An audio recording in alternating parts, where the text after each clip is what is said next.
Hello friends, good morning and welcome back to my সোমার দিনকাল channel.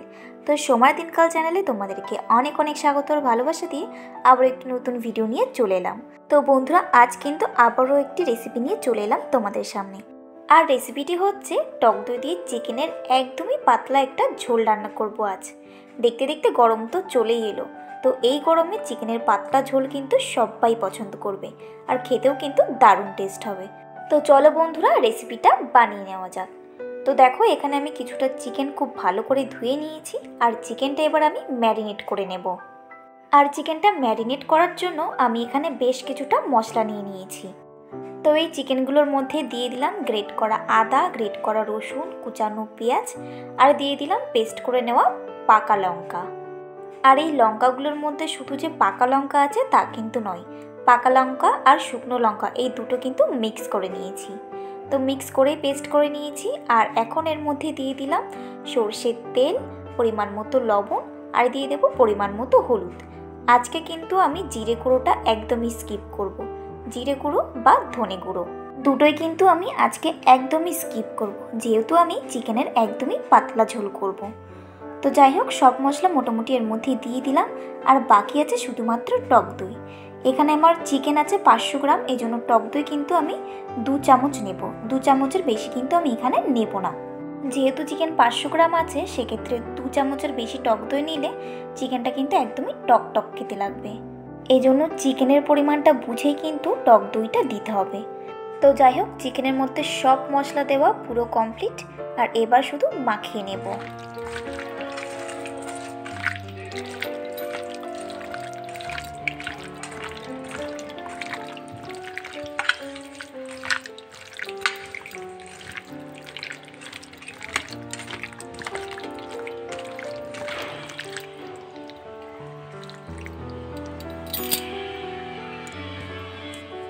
তো বন্ধুরা, চিকেনের সাথে সব মশলাগুলো কিন্তু আমি খুব ভালো করে মাখিয়ে নিয়েছি। আর এটা এভাবেই কিন্তু আধা ঘন্টা আমি ম্যারিনেট হওয়ার জন্য রেখে দেব। তো এদিকে আমি কড়াই বসিয়ে দিলাম। আর কড়াইয়ের তেলটা গরম হলে চিকেনের জন্য যে আলুগুলো কেটে নিয়েছিলাম সেই আলুগুলো কিন্তু আমি ভাজা করে নেব। তো এই আলুগুলোর মধ্যে দিয়ে দিয়েছিলাম পরিমাণ মতো লবণ আর দিয়ে দিয়েছিলাম সামান্য একটু হলুদ, দিয়ে একটু লাল লাল করে কিন্তু আলুগুলো আমি ভাজা করে নেব। তো এদিকে আলুগুলো আমার ভাজা হয়ে গেছে। আর এই তেলের মধ্যেই কিন্তু আমি চিকেনটা রান্না করে নেব। তো এই তেলের মধ্যেই দিয়ে দিলাম টমেটো, একটা টমেটো কেটে নিয়েছিলাম। তো টমেটোর পরিমাণটাও বুঝেই দিয়েছি, কারণ বেশি টমেটো দিলে কিন্তু আবার টক হয়ে যাবে, যেহেতু চিকেনে আমার টক দই দেওয়া আছে। তাই আমি এখানে একটা মিডিয়াম সাইজের টমেটো দিয়ে দিলাম। আর টমেটোগুলো হালকা একটু নাড়াচাড়া করেই কিন্তু আমি চিকেনটা দিয়ে দেব। দিয়ে চিকেনটা কিন্তু ভালো করে কষিয়ে নেব।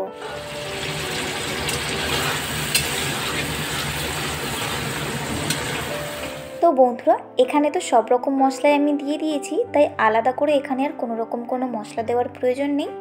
তবে গ্যাসটা কিন্তু আমি মিডিয়াম টু লো ফ্লেমেই রেখে দিয়েছি। এটা একদমই কিন্তু আস্তে আস্তে রান্না করতে হবে। আর এদিকে চিকেনের জন্য যে আলুগুলো ভাজা করে নিয়েছিলাম, সেই আলুগুলোও কিন্তু আমি এবার চিকেনের মধ্যে দিয়ে দুটো একসাথে, মানে চিকেন আর আলু একসাথেই কিন্তু কষিয়ে নেব।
তো বন্ধুরা গ্যাসটা কিন্তু একদমই মিডিয়াম টু লো ফ্লেমে দিয়ে মানে একদমই আস্তে আস্তে দিয়ে চিকেনটা কিন্তু আমি খুব ভালো করে কষিয়ে নিয়েছি। আর কষানো হয়ে গেলে এর মধ্যে পরিমাণ মতো একটু জল দিয়ে দিলাম। তবে যেহেতু আজকে চিকেনের পাতলা ঝোল করব, এজন্য জলের পরিমাণটা কিন্তু একটু বেশি দিয়েছি। তো এবার একটু চিকেনটা খুব ভালো করে আমি ফুটিয়ে নেব। আর এখনও কিন্তু গ্যাসটা মিডিয়াম টু লো ফ্লেমেই রেখে দিয়েছি। তো আমার চিকেনের পাতলা ঝোলের রেসিপি কিন্তু প্রায় কমপ্লিট হয়েই এসছে। আর একটু ফুটলেই কিন্তু রেসিপিটা একদমই রেডি হয়ে যাবে। তবে একটা জিনিস কিন্তু এখনও বাকি আছে, সেটা হচ্ছে গরম মশলা। একদম নামানোর আগে কিন্তু গরম মশলাটা দিয়ে একটু ফুটিয়ে কিন্তু আমি চিকেনটা নামিয়ে নেব।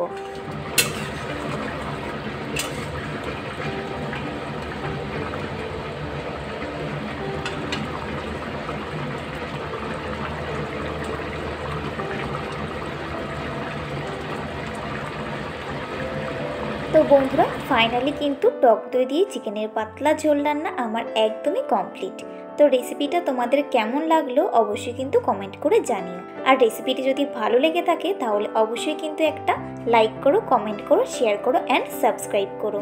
আর আমার চ্যানেলে যে নতুন বন্ধু আছো তারা অবশ্যই কিন্তু আমার চ্যানেলটিকে সাবস্ক্রাইব করে পাশে থাকা বেল আইকনে ক্লিক করো, তাহলে সবার আগে কিন্তু আমার ভিডিওগুলো তোমার কাছেই পৌঁছে যাবে। আর যারা অলরেডি আমার চ্যানেলটিকে সাবস্ক্রাইব করে আমার পাশে আছো তাদেরকে অসংখ্য অসংখ্য ধন্যবাদ। তো চলো বন্ধুরা আজকে এখানেই এন্ড করলাম। দেখা হচ্ছে তোমাদের সাথে নেক্সট কোনো ব্লগে বা নেক্সট কোনো ভিডিওতে।